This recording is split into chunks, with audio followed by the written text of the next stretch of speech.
kick your feet up. We got the preparation guide for the Johto Tour. So let's get right into it.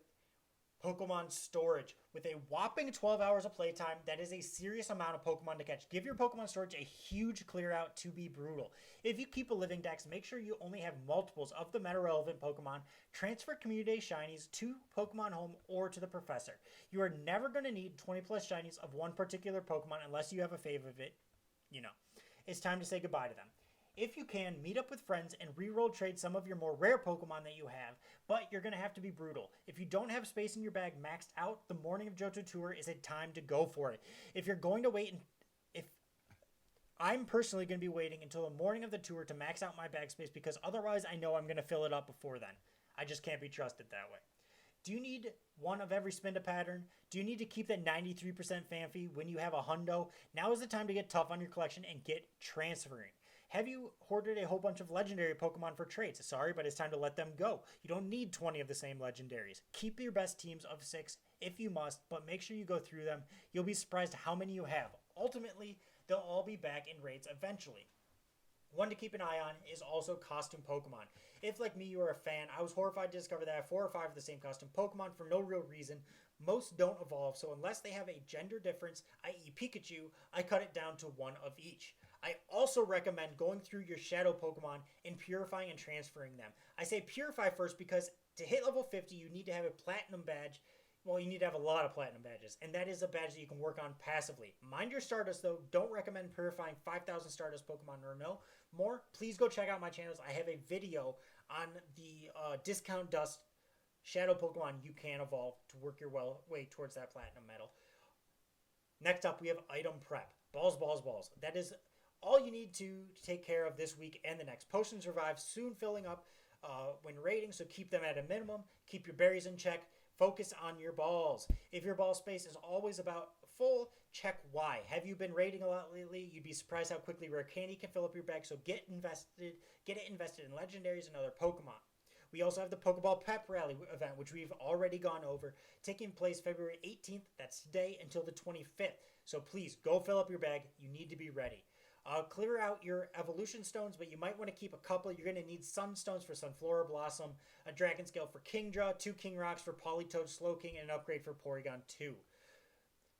Real quick shout out. Thank you to the 18 of you that are in Twitch chat right now. I appreciate all of you who have hit that follow. Thank you guys so much for dropping in the chat and chatting. If you can all talk to each other, become a community, make friends with each other. We're going to unlock some achievements, and also we're going to grow as a community. So thank you so much for that. Let's get right back into this, though. Opening up the maximum amount of gifts each day pre-event. This will help you with your ball hoarding. So make sure you are sending out as many gifts as you can, and be sure to open up your full amount each day. Make sure you hit your limit each day. If you need more friends, check your local groups, Discords. I have a Discord, the Pokemon Monastery Discord server. It is linked on my profile here on Twitch. If you join, we have a channel in there for people to share their codes, for other people to grab their codes, and just to make friends and to grow your friends list. Also, make sure you have incenses, star pieces, and lucky eggs, anything you might want during that time period. While you're leveling up with your friends, make sure you're saving your friendship level ups for the Johto day. If you're one gift away or one interaction away from somebody, save it so that when you have a lucky egg on during the event and you need more Pokeballs and you open gifts, you can go to the people that you're leveling up with and get a ton of XP during the event. How do you have so many things on Pokemon Go? What do you do? I'm not sure what do you mean by things, Ronald. If you could type that in the chat, I will get to it as soon as this news segment is over. I appreciate the question, though. So next up, raids will be a big part of the Johto Tour, so it is worth making sure you have some coins ready to go in your bag rather than needing to buy them on the day. Utilize those free passes where you can, but don't miss out on raids because you needed to buy coins. Some Pokemon will also be egg exclusive, so it may be worth emptying out your eggs the night before so you have an empty egg storage ready for the event. Next up, make yourself a shiny checklist. Before the day itself, I recommend making yourself a shiny checklist of what you need from the Johto region. Go through your Pokedex and make a note of what you're missing. You might be surprised to realize how many you need or you've already had. Also realize you have shinies you've forgotten about. Having a list will help you prioritize what you're going to click on in cluster spawns. I'm going old school and I'm going to use a paper list so that it can stay on my app at all times. Pick silver or gold with a partner. I picked gold, however, I'm going to look for someone in my local area who picked silver so that we can do trades back and forth to do collection challenges and also just to get good IVs of the rare Pokemon from each type of event. Next up, battery chargers and phones. If you live somewhere where you can legally and safely play outside, make sure you have portable battery packs charged and charger cables at the ready. It is a long event and you're going to need those chargers. If you're playing from home, just make sure you're keeping an eye on your power. A lot of times your phone is going to die very, very quickly. Remember, bring suitable clothing. If it is spring or summer in your area, wear sunscreen. Don't get a sunburn just because you're going to be out playing the game for 12 hours. If it's winter or autumn in your area, make sure you're bringing water with you. Make sure you're wearing a coat. You're staying warm.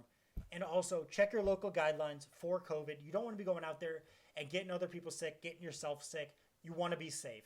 All right? And also, plan your lunch. You don't want to be trying to eat through and catching Pokemon and being stressed the whole time.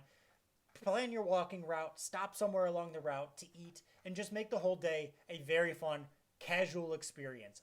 Also, keep in mind with the shinies, the odds are not going to be that of a community day. They will be boosted, but not to the rates of a community day. You will not be getting shinies at that rate. So just go out there, have fun, focus on the ones you want, and be happy with what you get playing with your friends.